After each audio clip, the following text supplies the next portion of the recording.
You guys don't care how we dress. You guys don't care how we talk. You guys just want us to tell the truth. I was like 12 years old when I started smoking, drinking, and doing drugs. It's just scary moments at times. There's a lot of bad people out there that have been out there for their whole life pretty much, and they couldn't care less if they stabbed you in the back. I was actually just looking for a warm place to rest my head, and it ended up with me spending my night in the hospital. Like, I'd rather think in the head, what if I go here and this happens? What am I gonna do? Right? That way I know I'm not dying.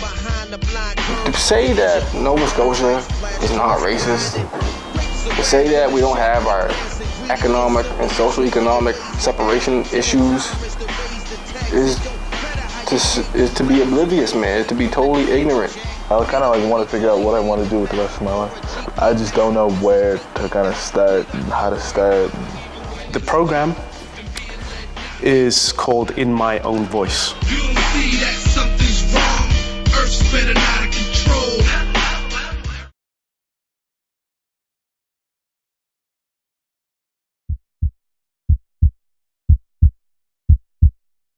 Yugoslavia was, you didn't know which way that was going to go at any given time. But I mean, and I come home thinking I had no problems. Like, I come home just like I went, as far in my mind. I didn't think I had a problem. You know, and one call from my daughter saying she was in trouble, and I went back. I went back hard. When we went on convoys, we would have to take breaks. So one of the places we took breaks was Mostar. It was a city, I want to say maybe the size of Dartmouth, might not be quite that big, but they had blown it to smithereens. But there were still people living in it. So there was kids and women with children, and they would approach our convoys. Well, we were told not to give them anything. Well, how do you not give a starving kid something out of your box lunch? It just,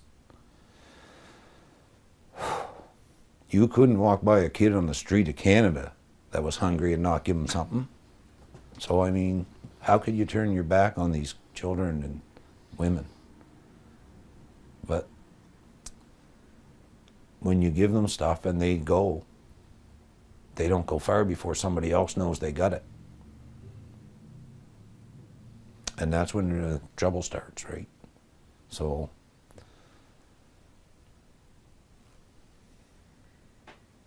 it hurts to think about the stuff that you could have done that you weren't allowed to do. But it hurts to think about doing the stuff you weren't allowed to do and seeing the consequences too. So, I don't know.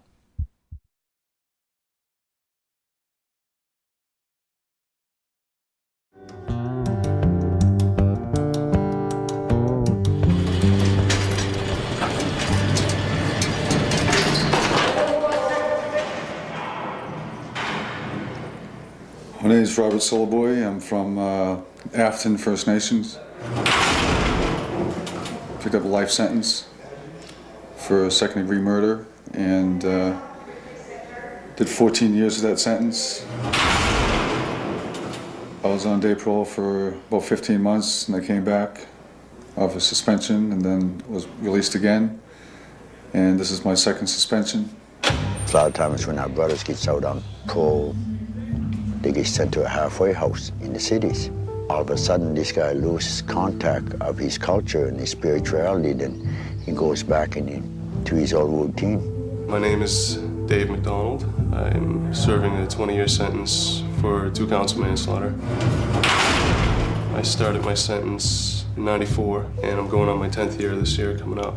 Our biggest problem now is within the institutions. Because a lot of times the Indian way of life is very difficult. You know, the way we think, the way we see things, and the way we explain things. Hi, my name is George Bernard. Live from Muskasoli. I'm 20 years old. I'm in Spring Hill Institution, doing 2 years, but a lot of times most of our brothers and our sisters were in there guess they didn't deal with some of their emotions. It's sad that I had to come to prison to get back in touch with myself. You shouldn't have to come to jail just to learn your culture.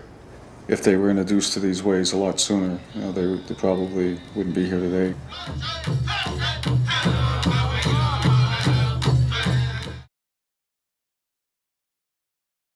Mongols were certainly brutal warriors. You did not necessarily want to be one of the survivors on the battlefield after they had won. We know what they did to some of the bodies, and we know what they did to the survivors. Dr. Robin Voss, author, historian, and professor specializing in medieval history.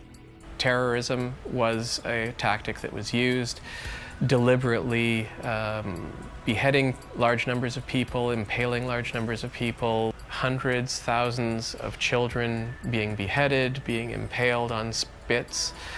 We have people being horribly mutilated and killed, and their bodies left out as a sign to others. The fact that the Mongols were nomads and that they were not part of a literate society, a literate religious tradition like Islam or Christianity, meant that they did not have writing of their own. It was not until they started to bring Muslim and Christian people, literate scholars, into their midst in the 1250s, 1260s, that we start to have written accounts of what they did. So for the earliest periods of Genghis Khan's career, we don't have any contemporary records. From reading the accounts of the Latin observers, for example, we do get a sense of what they did. We may not know their inside story, but we know what observers saw. And what observers saw was often very brutal. They were unapologetic about this. In fact, they wanted this reputation to spread. The whole point of massacring a large number of people and leaving their bones and skulls out to rot was to send a message that this is what happens when you don't negotiate with us.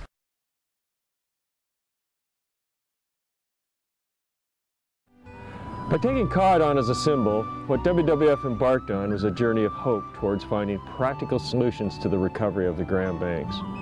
The problems on the Grand Banks exceed the ability of any community, any fisheries group, any provincial government, or even the government of Canada. So the leadership has to come from elsewhere.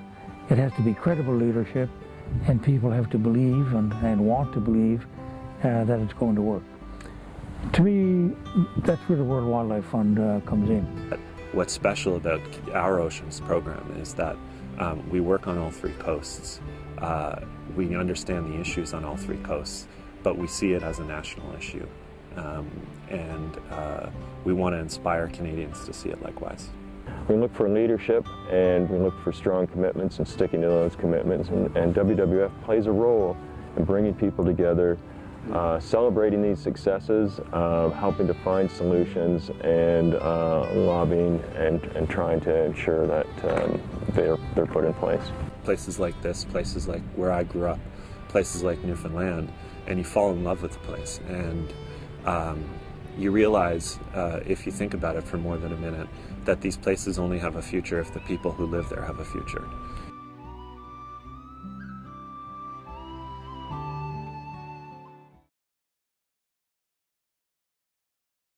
JC made me feel like I could be who I was. He has opened up my eyes to a lot of things, and he has made me feel comfortable, with who I am. I met Phil in New York. Somebody introduced me to him to show him around, show him the industry, the modeling industry, that is. And we hit it off. Coming to California was the biggest step I've ever taken in my life. And, coming from the Midwest, it was a huge change. And becoming friends with him and him making me feel okay with myself was wonderful. Phil and I had an incredible evening together, maybe a couple days after we moved in together. It was only a couple days, and we were outside sitting and drinking wine, and we came inside to watch TV, and he made a move.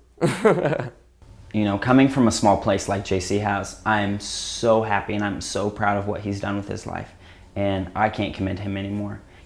He has moved out of a small town, and he's done something that he's always dreamed about doing, and he wants to become someone, and I think that is absolutely amazing.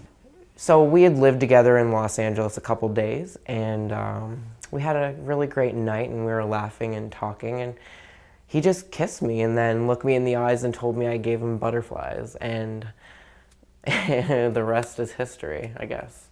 I came out here to be, happy. And JC came out here for a different reason. And I really hope that he achieves that. I really do. I fell for him. I fell head over heels. And but what happens when you fall for someone that's so new to the scene and to the dating world as far as men, they haven't explored everything that they want to explore. And so while he may have been caught up in the moment with me and the kiss and whatever else, he needed to explore the rest of what his sexuality could be. Not necessarily with me, I guess. And that was tough. Phil is very new to this world. And while I'm pissed at some of the mistakes or the choices he's made that's hurt me, I can't fault him for wanting to explore the world out here.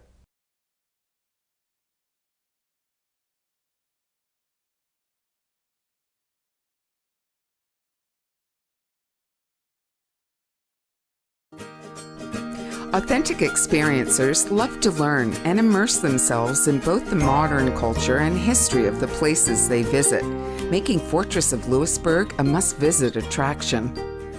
Natural, cultural, be immersed, all the senses involved. So that's how the Fortress of Louisbourg would be one of those perfect destinations for this type of traveler. It's all about the smell of the bread, the sound of the cannon, or the fife and drum playing in the street. It's the people in costume walking around as well. All the culinary experience that we offer. We have the restaurant, we also the rum tasting or the chocolate treat workshop. Authentic experiencers look for the most authentic cultural experiences, and Fortress of Louisbourg delivers. At the Fortress of Louisbourg, we have every year new program. We try to always innovate with new things. So it's we make the place even more unique, but make people that already came here, give them the chance to come back and experience something new. So in 2015, we had this new program that is the Fortress Rum Tasting. And that's a program that we had the chance to put together with our partner, Authentic Seacoast Company and the Fortress Louisbourg Association. Rum's aging here at the Fortress in one of our storehouse, and people can see and smell it when they pass by. But on top of that, they can actually taste it as well in one of our rum tasting that we offer on site. Through the rum experience, the Fortress of Louisbourg was able to leverage private sector partnerships and participate in the Good Cheer Trail. Another behind-the-scenes culinary experience shows how chocolate was enjoyed 300 years ago. And then we also, the chocolate workshop is happening on special event mostly, and every time we have it on the schedule, it's sold out pretty quickly. But so you make your own truffle, you can eat it as well, and then you're learning all the story of Louisbourg throughout the chocolate history at the same time. Fortress of Louisbourg believes that success is listening to existing visitors and aligning with market demand to initiate new programs that authenticate the past.